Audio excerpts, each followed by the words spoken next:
Hello, and welcome to this first video of Ringo's Model Railway 2016. This is the first proper update I've done on the railway for quite some time since we took it all apart back in end of July, was it? Something like that? I don't know, the end scale one. Anyway, as you are aware, there's a bit of background if you're not aware, we were given a load of double O stuff from my father-in-law's collection. Basically, most of what he had, and I promised that I would put together a layout based on some of the plans and stuff that we could find. So that's what I'm going to do in 2016. That's what we're aiming for. Since doing that, it's been a bit of a thing about going over to Ireland, bringing everything back, making sure that everything's sorted out over in Ireland and what have you. So that sort of like slowed the whole process down. And then I've been doing other stuff and work and whatnot, so I've got in the way. But now I've cleared the decks, we're underway. I've got everything in place that I need to get going. So that's what we're going to do. So hopefully I'll now be able to show you what it is that we're planning to do on Ringo's Model Railway 2016. Run BT. This is the current plan for the 00 HO scale Ringo's Model Railway for 2016. You may recognise the fact that I've already got these baseboards in position. Right, so that's the basic ideas that I've got for that. We've got continuous loop on the inside. This is going to be used mainly to get locos and stuff into the middle here for switching or whatever. Obviously this board's lower. I made a bit of a rod for my own back here, but that's because I want to get some sort of canal wharf in, so this can be some sort of loading wharf. I may try and put another turnout here so as I can basically have a loop like that as well, but I don't know whether that will give any extra benefits or not. So there's two main lines. There's these main lines going round all the way. I might have another yard here, but I don't know. I'll come to that in a minute. I'll explain that in a minute. And then there's this turnout here, or series of turnouts here, that will take engines and trains up to another level. So you might be thinking, well, these two lines here just disappear. Well, I've got another board to put in, which I'm going to put in at an angle like that. It's going to be quite a long angle, but I should be able to fit some sort of station complex in there, which is going to be brilliant. Now, obviously, at the moment, I've just got that because until I actually get this down, somebody's loving me a lot, aren't they? I won't know. Obviously I've got to build this bit of extra board in.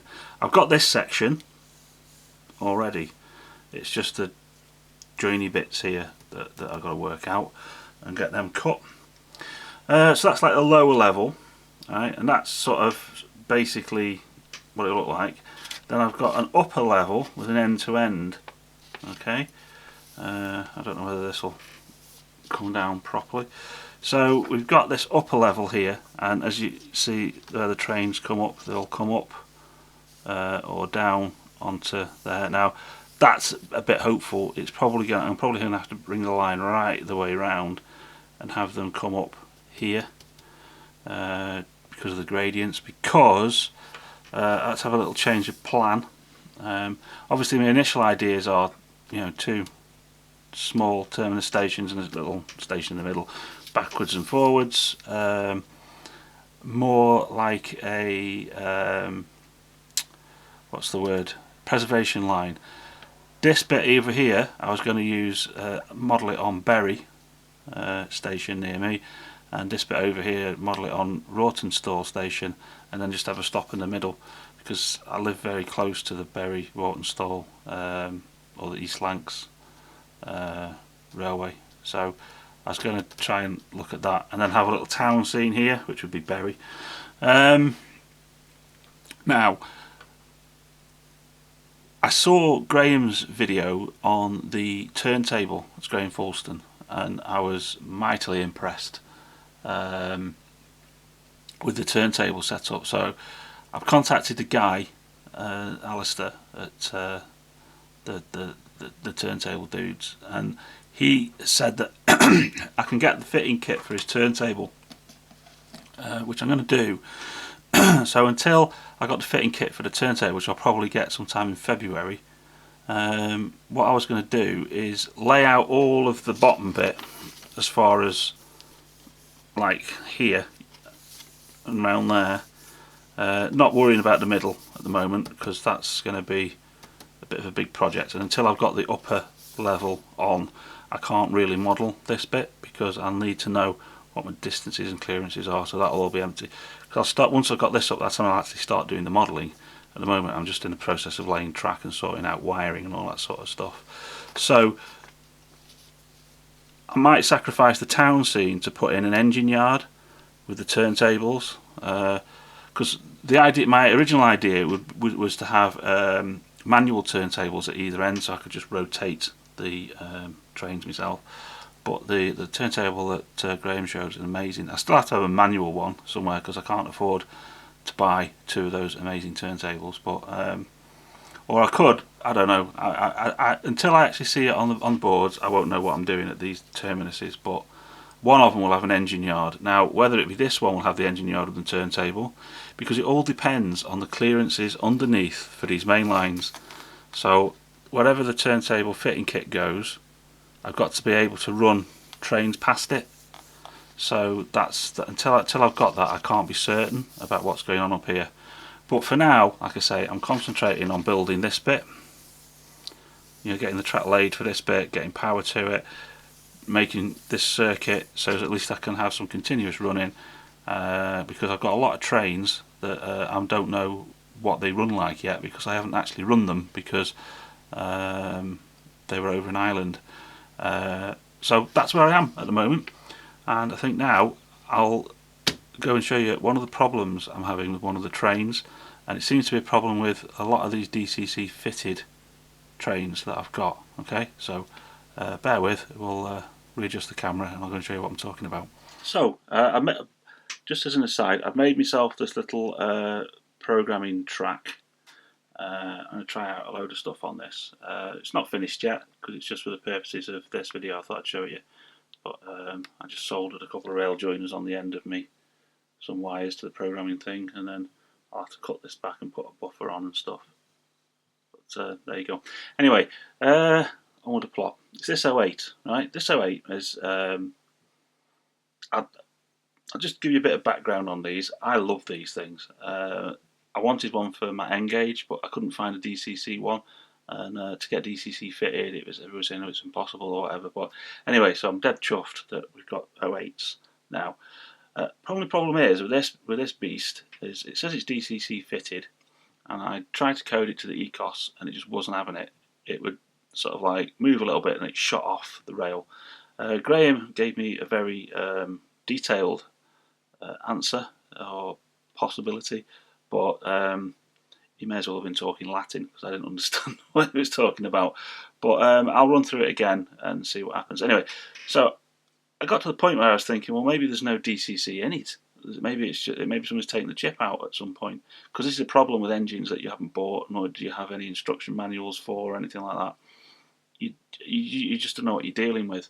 So anyway, I took the body shell off, and that was a nightmare. So I'll just whip it. I haven't put it back on yet. So here we are. Now, as you can see, it does have DCC in it here, but obviously I'm a bit green behind the gills on all this, and I've never seen a chip like that. I don't know. Normally I get the things, you know, in the like SIM cards and stick them in. So I don't know what this is all about. So obviously there is a DCC chip in there, and it is all wired. I've checked all the wires; they are all soldered and connected. But I just don't understand what's going on. So what I'll do is I'll show you what the ECOS does when I try and code this up. So there's the ECOS. Okay. So 1 second. So let's add a new loco, create it manually. I've got a better pen but I can't find it. We'll use the programming track. Okay, so now if we go to try and grab the information, I'll set it for generic NMRA, start. So we start doing that.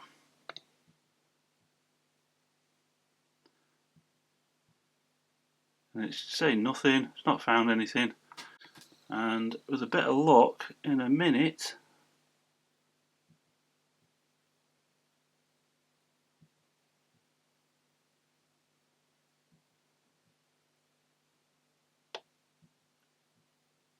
it's going through it, and it will go through for a bit, and then it just dies. So, I've no idea. I'm a bit stuck. What to do? Any hints would be great. Alright, so on with the plot. Here we are then, getting on with the plot. At the moment, I'm just looking at this section and actually sort of like trying to, because if I can get this right here, if I get this bit here right, I think everything else will be fine. I've got to worry about here as well. So I'm starting here and I'm just dry laying all of the track and checking that the actual radiuses aren't that tight. I mean, they're tight, but it's all hidden stuff. I'm not bothered about that particularly. Like I say, it'll all be hidden. The only thing I've got to worry about is making sure that when it actually is hidden, it actually runs.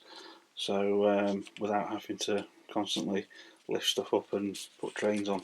So anyway, let's have a look. So here we are. This is what it's starting to look like. Obviously these two lines here will come out to the station. I'm messing about with this outside line at the moment, just to get it to fit. I'm using, the other thing I'm using, obviously there's no bus or anything on this at the moment. I'm just powering it off a little DC thing there. So I'm just using this little engine to run around and check the points, because one of the things that I am also checking as well is the rail, because a lot of this is very old track, and it suffers a bit from, I don't know whether you can tell, if you can see, it suffers a bit from warping. Some of the track is warped, so for example, you can see there, this, I took this piece out from here because it was too warped, so it's just fitting another piece in there. So if I can get it all dry fitted like this, then that's cool. The other thing that was causing me major problems, which I've learned that I won't do, and after watching Richard at Everard Junction's series on how to build a model railway, I'm not gluing cork down anymore. Fortunately, I have a tool that I had to use to take up all this old cork. Won't do it on camera because I'm on camera, but do you know what I mean? I had to slide and get rid of all that old cork so I can get it down to flat. What I'm going to do this time is how he seems to do it, which is he just puts the cork underneath to get the shoulder, pins through it with trap pins. I mean, there's obviously drawing pins at the moment, but I'll put trap pins down when I'm fixing it properly, and then cut the cork to the track, and then use the when you bed it down with the stuff, the bits of rock and grit and stuff, and stick it all down that way. So as when it ever comes to be moved up, I can just take it off, and the cork's not actually fixed to the other cork, which means it'll come up easier. So now that I've actually got it level, flat, it is laying a lot easier. I thought I'd dry run as well with these couple of coaches. These are possibly the longest items that I'll have on the layout. So from a single point of view. So I was checking the cornering to make sure that these will actually go around corners. Now I've done this deliberately just to show you what I'm actually working out at the moment. Is obviously because doing this, you see, I can make sure that things like that don't happen. And when I pull this back across, I can check this radius here, and I can either put a half in or a smaller thing. So obviously once we get past here, I'm running flexi track up the back to the next turn. I'm using set track curves because I've just got a lot of them, albeit a bit old. And obviously this obviously then this turnout then goes off, and this is the raise. This will rise up to the upper level, which will be over all of this, and it will join on somewhere over there by that other bit of cork that's sticking out. So that's where I am. I'm going to be testing it all with two types of engines. This chap will do a bit, Cadbury Castle, because it's the longest one that I've currently got that I know that DCC's in and works. And then I've got a couple of these little panniers to try it out with as well. If I can get the 08 going, then that'll be even better. That's because all the points on this layout are going to be insulated frog points, because once again, that's what I've got loads of. And the point of the layout isn't necessarily for beautification. I'm just trying to get something to get all these engines running, because like I said last couple of videos ago, we will be moving at some point in the next few years. So I'm not really going to be doing anything amazing. I just want to get this up and running and get the preservation line that's going to run above all of this at the back going properly. So yeah, like I say, that's where I am on at the outset of 2016. So hopefully by the end of January, all this top bit will have been done, and then I can actually look at physically joining, putting the new piece in to here, so at least then I've got a complete circuit, and we can get going on building the upper deck and getting the turntable mounting kit installed, so at least I know what I've got to work around. So in this portion here, or maybe over in that portion there. So that's where I am, and so 2016 should see all this kick off, and it's going to be great. So there you go. Thanks for watching. I'll see you in the next update. Bye.